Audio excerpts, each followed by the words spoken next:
Power365_FM. Power365 Radio, your number one online Southwest radio.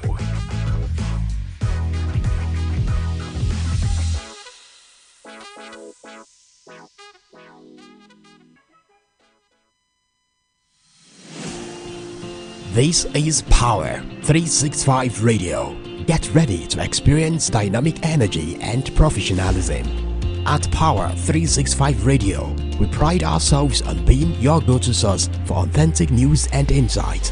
Be it breaking news, thought-provoking discussions, we are your number one online radio station in Southwest Nigeria. We are dedicated to delivering top-notch content that keeps you informed, entertained, and engaged. Stay connected on Power365 Radio by following us on all our social media platforms, on Facebook at Power365FM, Instagram at Power365_FM. Power365 Radio, your source for news and insight.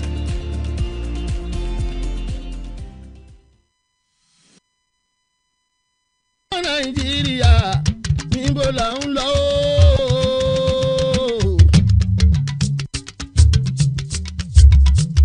òṣèlú nàìjíríà o olórí nàìjíríà ibi tá a bá ń kó wà rè é wí fún wa lọ. ọmọ nàìjíríà níbo là ń lọ. òṣèlú nàìjíríà olórí nàìjíríà ibi tá a bá ń kó wà rè é.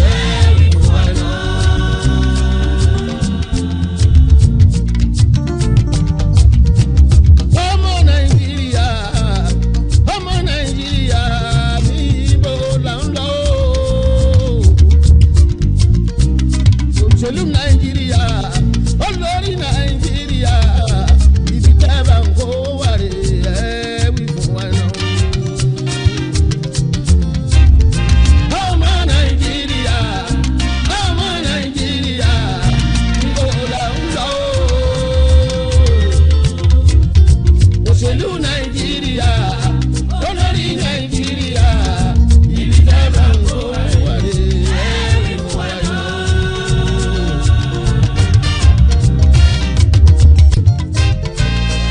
October 1960, tó fún wa ní independence,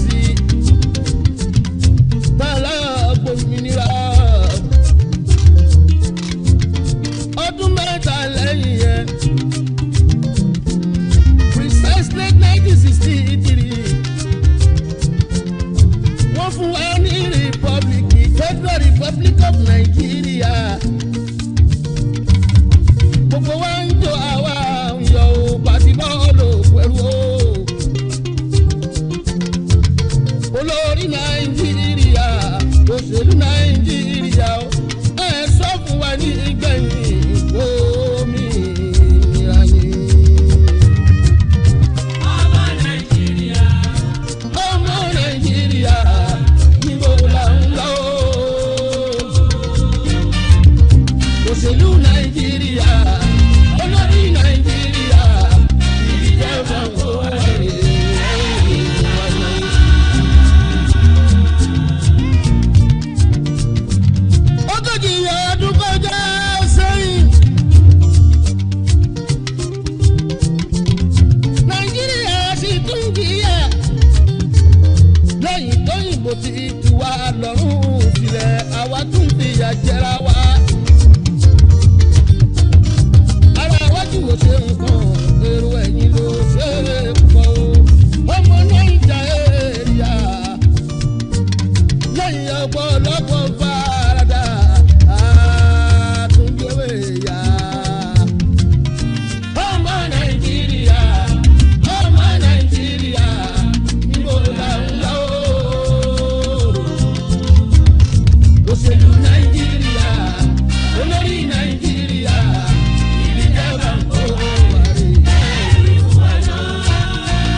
ẹ jọ̀ọ́ ṣé lóòótọ́ ni pé ìyà ń jẹ wá nílùú Nàìjíríà?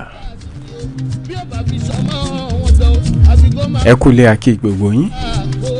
Ẹ káàbọ̀ sí àkọ́tún ètò Politics Today.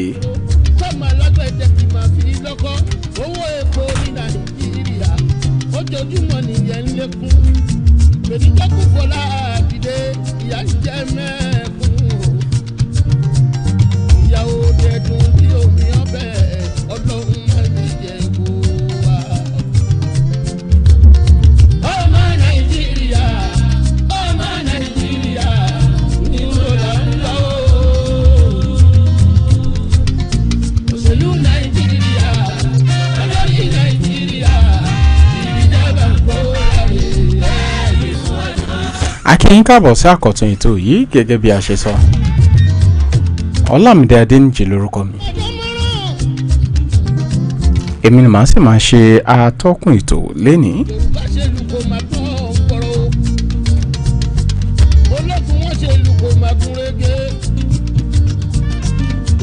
Gẹ́gẹ́ bẹ́ẹ̀ ṣe mọ̀, Politics Today is a program that has been designed to x-ray the political scenery of our state, or your state, and Nigeria. And perhaps sometimes we also look into politics in other parts of Africa.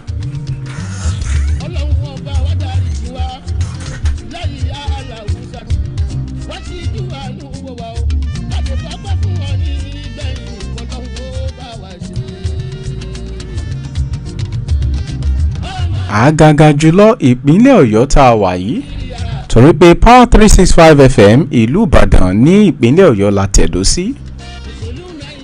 Ó sì ṣe pàtàkì gẹ́gẹ́ bí olólùfẹ́ ìlú Ọ̀yọ́, ìlú Ìbàdàn káwa náà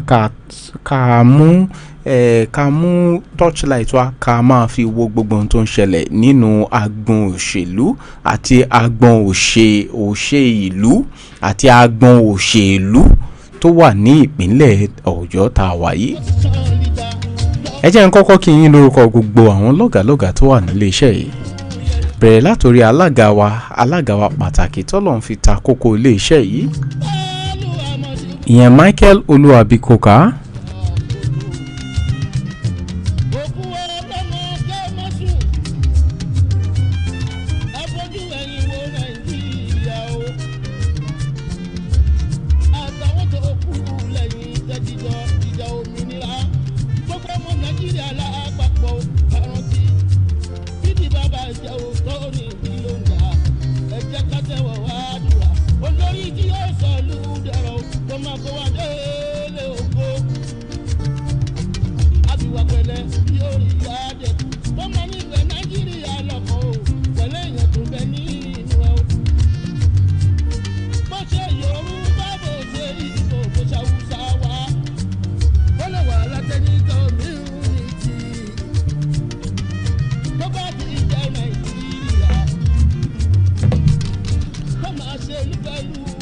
Tí n bá kúrò lágbọ́n ní ibẹ̀ yẹn, màá tún kí gbogbo àwọn tàjọ ń ṣiṣẹ́ pọ̀ náà tí wọ́n ń bá wa lu ìlú sí tí gbogbo ẹ̀ tó fi ń dún tó dẹ̀ fi ń gún régé.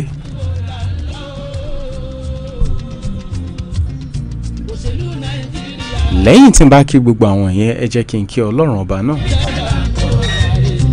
Ẹ rántí pé mo sọ fún yín ní àyà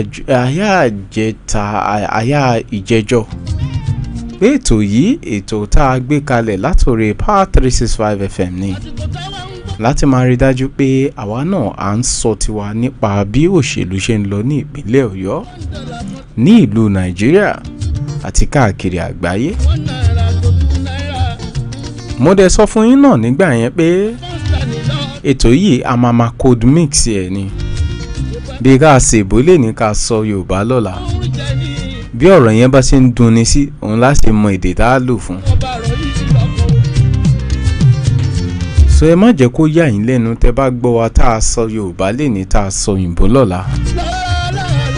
Pàtàkì ibẹ̀ ni pé àwa ń sa ipá wa láti rí pé ìlú Ọ̀yọ́ state, ìpínlẹ̀ Ọ̀yọ́, ó gbé ìgbà orókè láàrin gbogbo ìpínlẹ̀ tó wà ní Nàìjíríà náà ni. àdá kankan sí o àdá ìpínlẹ̀ kankan sí o àdẹ̀ lòdì sí ìpínlẹ̀ kankan. Kódà tẹ́ bá rántí ní àyà ní ìjẹ́jọ́ bíi ọ̀rọ̀ Rivers State la sọ̀rọ̀ nípa. mo ti sọ bẹ́ẹ̀ lẹ́ẹ̀kan rí lọ́jọ́ sí.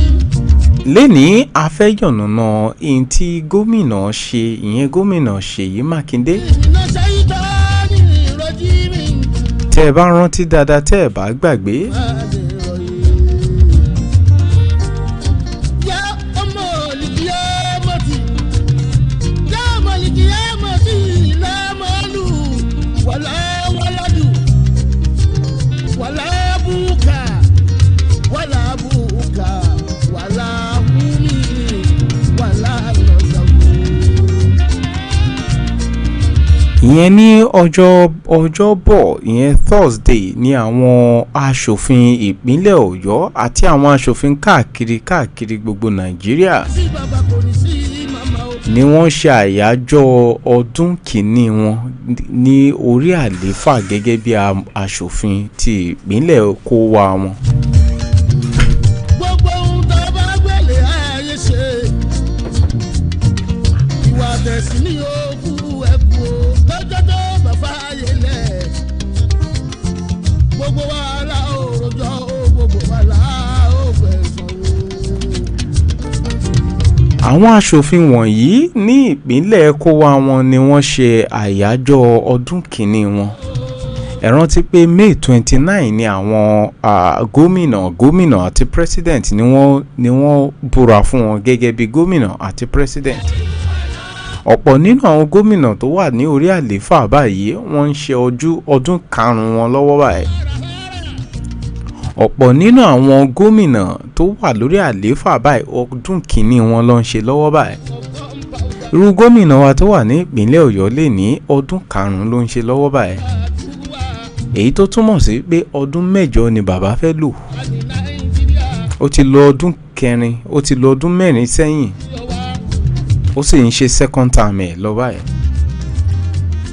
This is also applicable to some of the lawmakers. Some of them are actually running their 5th year as lawmakers in their respective houses of assembly. àlìkà o wọn rọ́nà gbégbá rárá o ló jẹ́ kó lè máa pọ̀ sí i pátí lọ́sẹ̀lú lálọ́ọ̀jẹ̀. Èyí ní àyájọ́ ní ọjọ́ Thursday ní gbogbo àwọn olóṣèlú gbogbo àwọn tó láàmìlàaka nídìí òṣèlú ìpínlẹ̀ Ọ̀yọ́ gbogbo wọn ni wọ́n yọjú sí House of Assembly ní ọjọ́ Thursday tí wọ́n fẹ́ gbọ́ ohun tí gómìnà ní sọ nípa state of the state. Ìyẹn ni pé gómìnà sọ̀rọ̀ nípa ipò tí ìpínlẹ̀ Ọ̀yọ́ wà gẹ́gẹ́ tí ìpínlẹ̀ Ọ̀yọ́ wà báyìí. Ara tí gómìnà sì sọ tó jẹ́ nǹkan tí àwọn èèyàn rí gbámú kódà ọ̀pọ̀lọpọ̀ nínú àwọn oníròyìn gan ibẹ̀ gan ni wọ́n gbámú ni wọ́n fi ṣe headline wọn. Ara tí gómìnà sọ ni pé ní 2023 tẹ́lẹ̀ the state was earning an average of about 4.2 billion naira monthly ní ọdún 2023 ṣùgbọ́n ní báyìí sọ yìí ní quarter 1 2024 the state has moved up to making an average of 4.95 billion naira as its monthly taxes.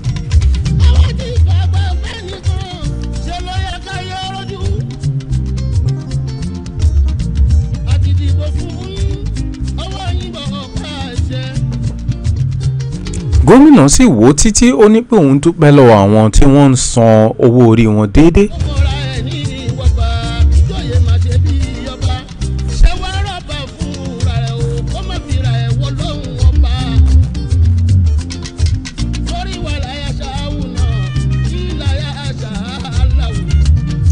We must also note that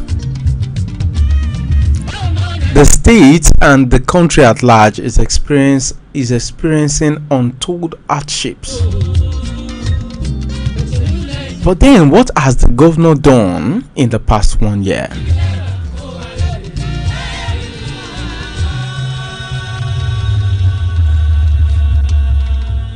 He has put in place what he calls sustainable development, and that's from the level of accelerated development which he was doing, or which he brought, the policy he brought into governance was accelerated development, but now is embarking on sustainable development.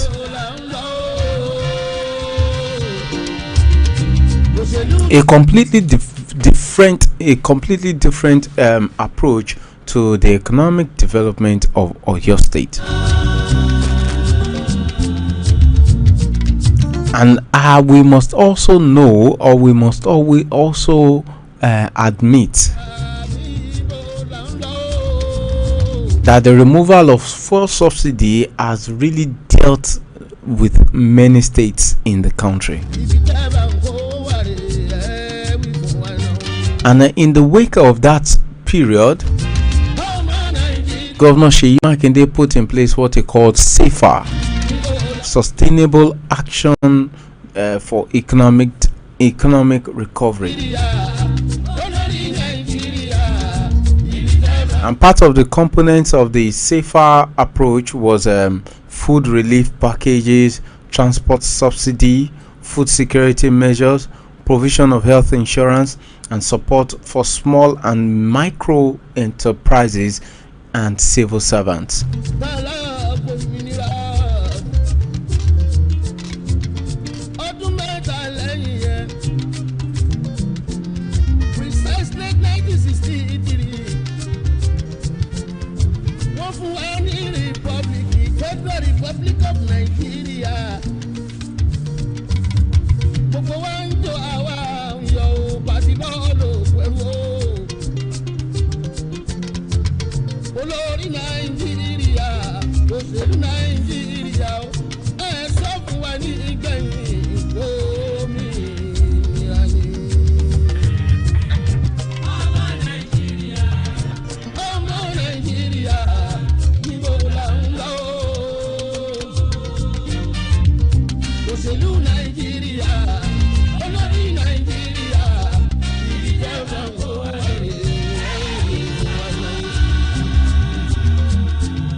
Olórí Nàìjíríà tẹ̀yìn tó lórí Nàìjíríà ibi tẹ́ bá ń kó wa rè ẹ wí fún wa ó ká lè mọ̀. Ẹni kọ́ṣẹ́ parí wọn ò ríṣẹ́ ṣe, ẹni lọ sí sùkúlù wọn ò ríṣẹ́ ṣe. Ó yẹ ẹja yàbàrá ká kúrò ńbẹ̀. Still on Oyo State and the state of the state in the past 1 year.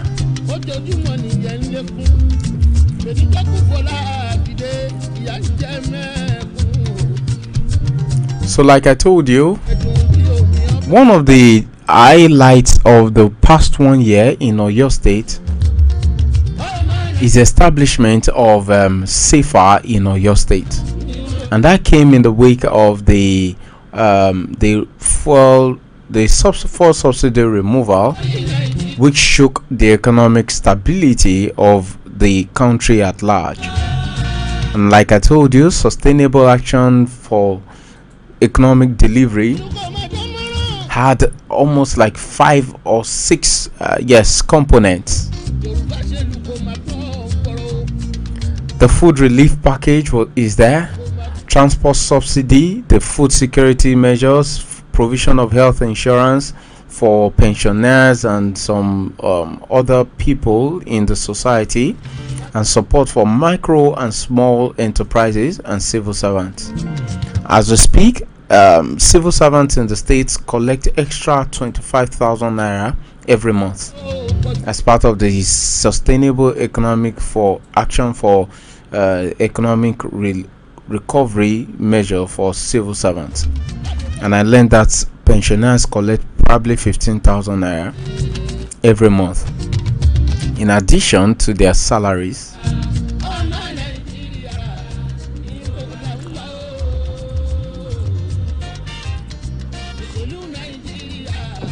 These interventions have directly impacted on the development of Oyo State.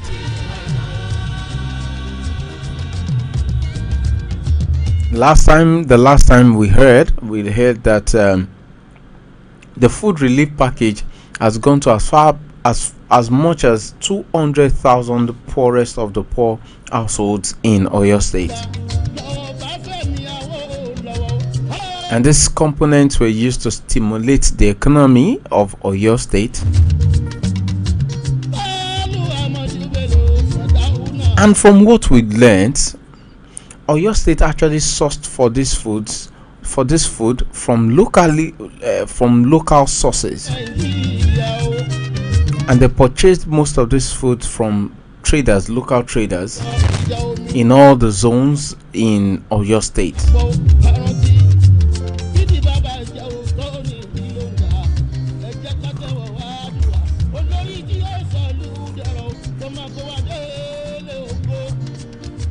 And for the transport subsidy,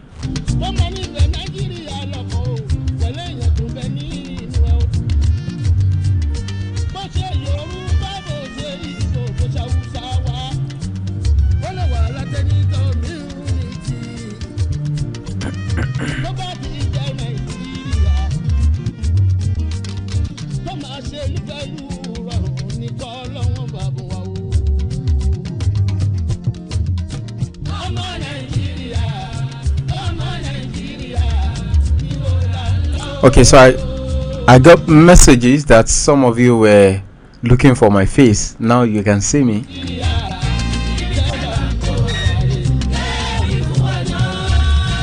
The health insurance component has paid 2024 health insurance coverage for over 40,000 pensioners, and the Oyo State government refunded 2023 payments totaling 901,328 naira to pensioners.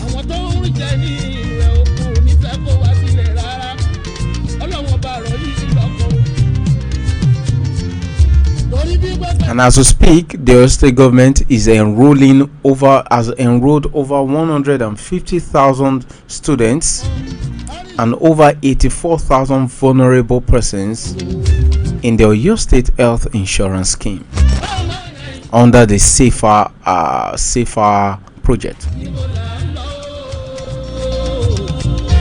The Oyo State government has also given 2085 small and medium scale businesses over 500 million naira as low interest loans.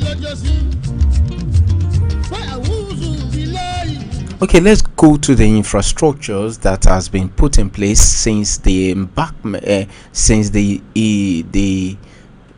this administration, this second term started.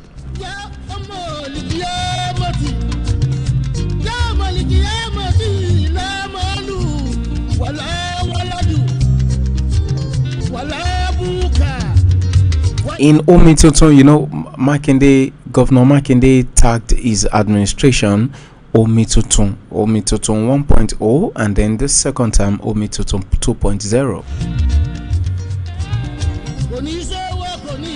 And in his first term, in his first administration, he focused on linking all the zones in Oyo State.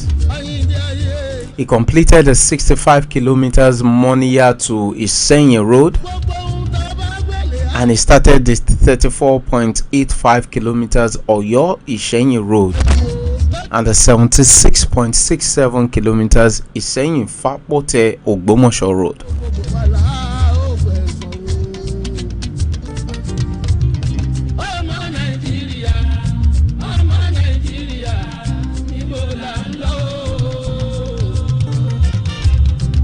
As of today, Makinde has delivered Oyo Isenyi Road, Isenyi Fapote Ogbomosho Road, which was named maybe last month as Adebayo Alao Akala Memorial Highway.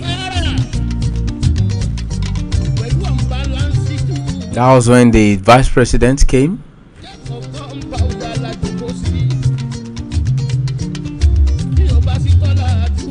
He has also delivered. I just drove through that road. You need to see how smooth that road is. The 12.5 kilometers Challenge Odono Iliwe Elebo Apata Road. Dualization. That road too has been renamed Theophilus Akinyele Way. He has also delivered the 8.2 kilometers dualization of Agodi Gate Old Ife Road, Adegbayi Road, including the underpass at Onipepeye area. And in total, he has completed 152.92 kilometers of road projects in the first year of Omitutun 2.0. Currently, the Oyo State government is reconstructing the 48 kilometers Ido-Irua Road, which will link Ibadan and Ibarapa zones among other road projects.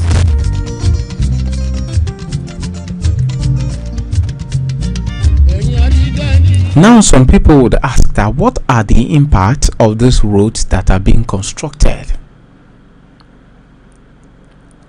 The fact is that the Oyo State is fast becoming a regional agribusiness industrial hub. At the Fashola Agribusiness Industrial Hub, it is located at the Oyo Isenyi Road.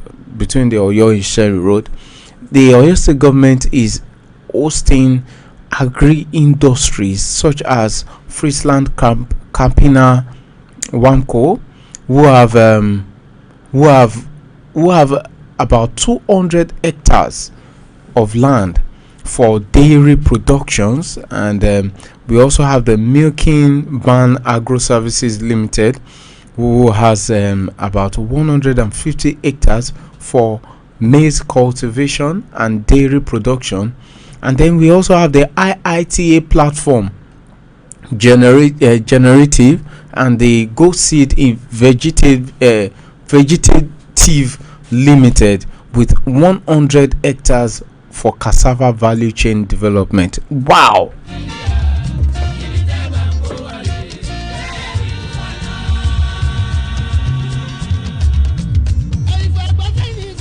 Come on,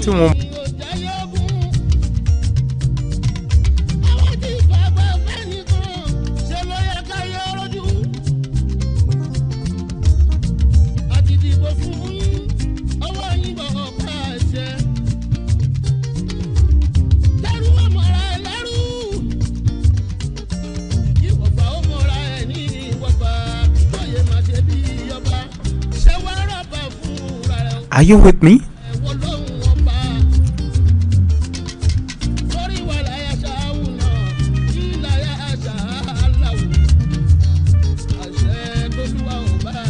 On that same road, we have the E4 farms with 40 hectares for crop and dairy production. We also have the Brown Hill farms with 30 hectares for crop production and greenhouse and Zigma Limited with 37 hectares for cashew production. We also, the Oyo State government has also attracted processors like African Agricultural Tech Foundation, AATF, Flash Agro Farm, and Trolil International Limited. And there's also this Agri Drive, who are big in farm mechanization. All these people or all these firms are on that Oyo Ishenyi road.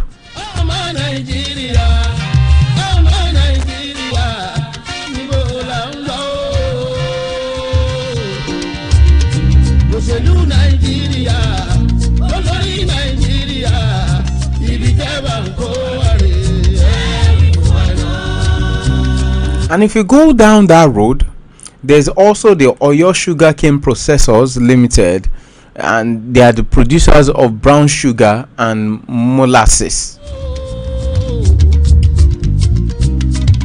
There's so many firms or so many companies on that Oyo Ishenyi axis,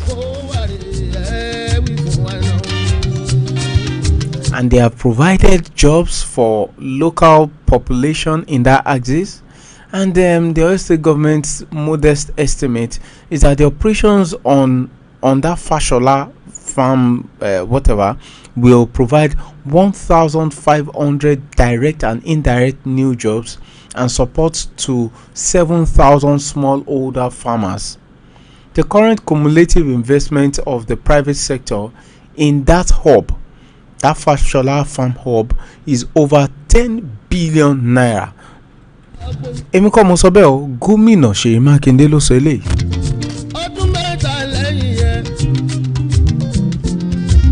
And by next year, the government envisages that this will grow to 20 billion naira next year.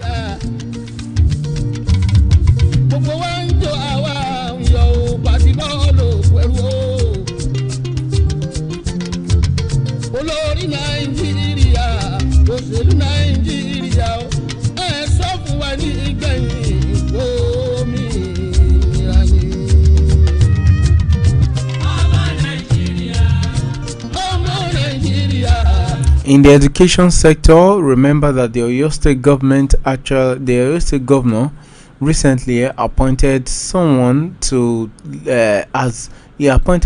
as a special advisor on education intervention, and his mandate is to conduct needs assessments in public primary and secondary schools, to identify schools for infrastructural intervention. If you recall very well, during the reading of the 2024 budget, Governor Ṣèyí Mákindé said he will allocate 15 billion naira annually for infrastructural renewal of classrooms and basic infrastructure in public primary and public secondary schools in Oyo State.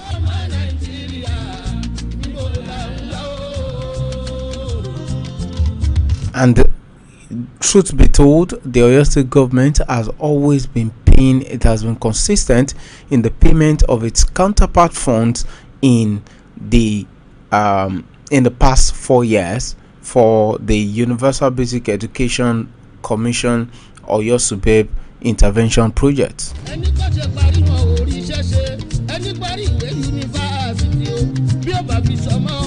Just like a week or 2 weeks ago today, the Oyo State governor also commissioned the first solarized pressure swing absorption oxygen plant at the Jericho Specialist Hospital and State Hospital Oyo. The project was facilitated by UNICEF, CHAI and NACA, HIS Tower and the Bill and Melinda Gates Foundation. This was done in collaboration with the Canadian and Norwegian government, and the essence of this is to reduce the mortality of children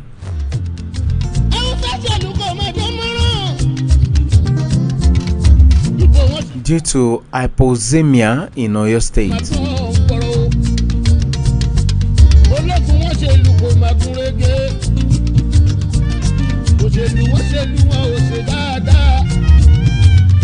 And also in the health sector, during the first year of the Omitoto 2.0, Governor Makinde has successfully completed the upgrade of General Hospital Aremo Ibadan, and he equipped 264 primary health care centers, including the ones upgraded under the Omitoto 1.0.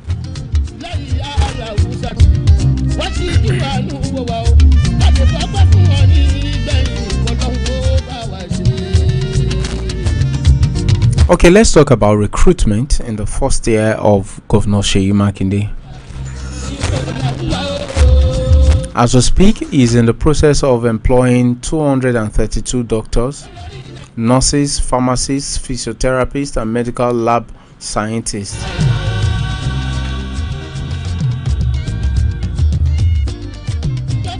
And also is ready to also employ 7,000 primary school teachers in the state.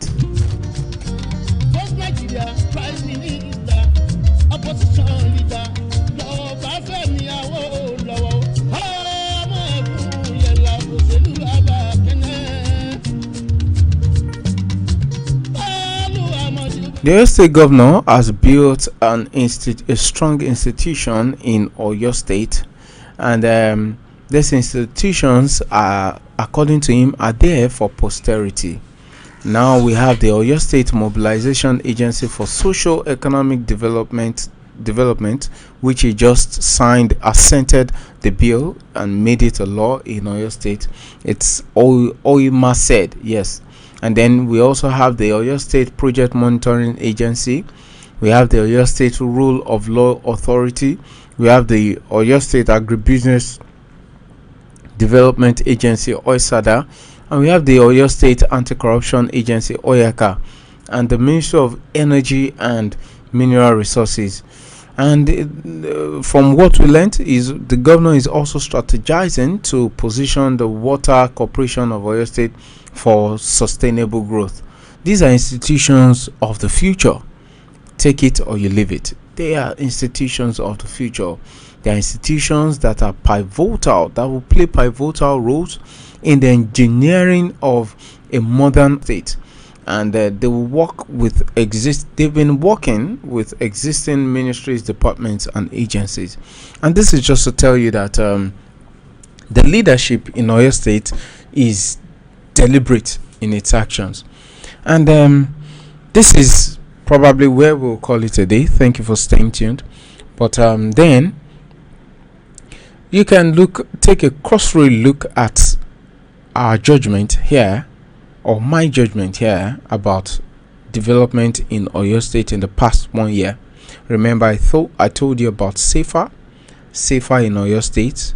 The Oyo State government established Safer, which had different components, almost like 5 components. And we also told you about the road infrastructural development in Oyo State, the infrastructural development in Oyo State, especially as it has to do with roads, especially concerning roads, and how these has really helped in linking zones and in linking different geopolitical zones in Oyo State together. And it is also helping in our farming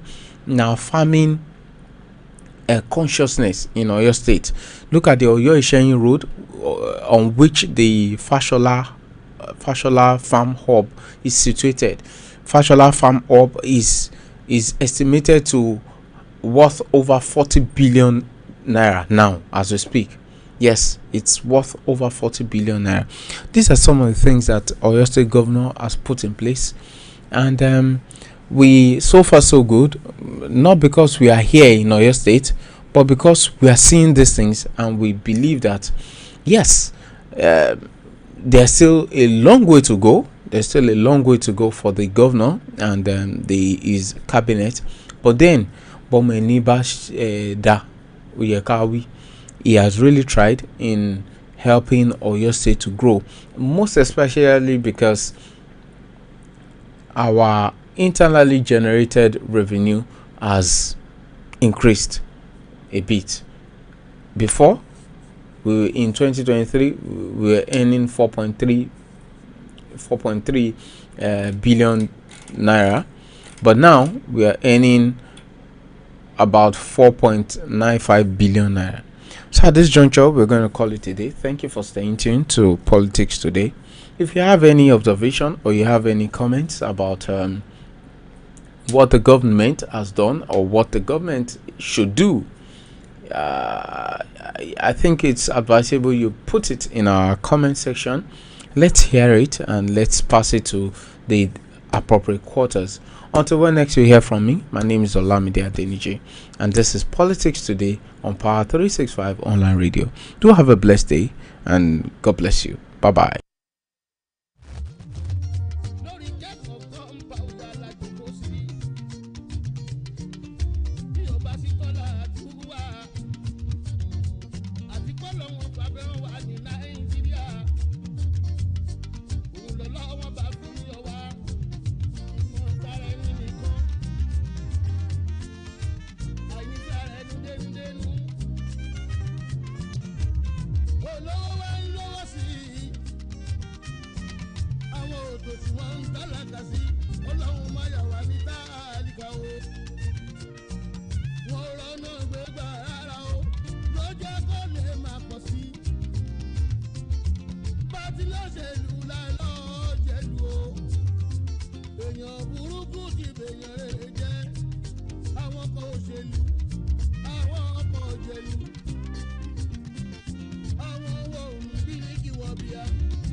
This is Power 365 Radio. Get ready to experience dynamic energy and professionalism. At Power 365 Radio, we pride ourselves on being your go-to source for authentic news and insight. Be it breaking news, thought-provoking discussions, we are your number one online radio station in Southwest Nigeria. We are dedicated to delivering top-notch content